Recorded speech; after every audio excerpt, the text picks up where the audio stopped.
Hey,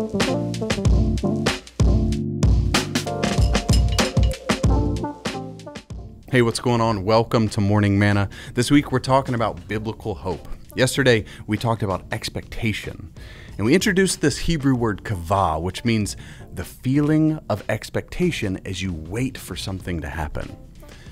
What I didn't tell you is that this word also paints a picture of tension. You know how sometimes when you're waiting for something to happen, naturally tension builds. Well, that's what this word is painting. So today I want to talk about that.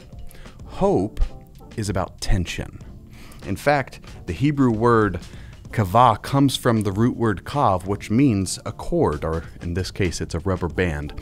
But it's like stretching a cord to its breaking point. If I stretch this rubber band, I can feel the tension building, and eventually you hit a wall, and I know if I pull it any further than this, it's going to snap.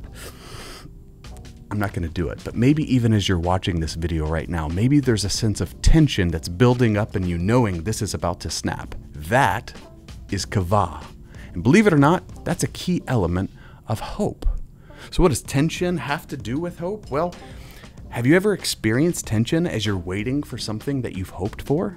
Maybe it's the days leading up to a wedding or the birth of a child. You know, you're happy, you're hopeful, you've been waiting for this moment, you're so excited, but there is absolutely tension involved. Some of you know what I'm talking about.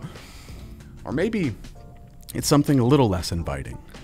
Maybe it's that job that fell through, but the bills continue to pile up. Maybe it's the diagnosis that didn't come back the way you wanted. And now you find yourself in the midst of the tension, waiting, hoping that God will make a way. Believe it or not, all of this tension, the good tension, the bad tension, it's a key element of hope.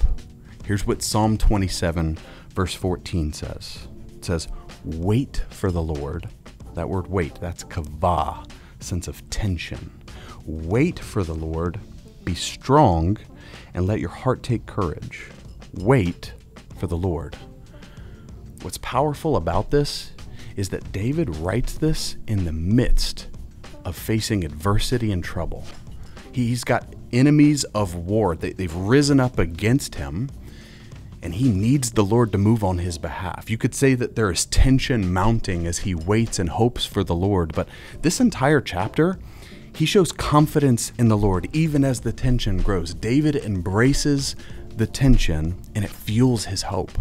So I want to encourage you today, as you're waiting and as you're hoping for God to move in your situation, remember, true hope is not defined by a favorable circumstance.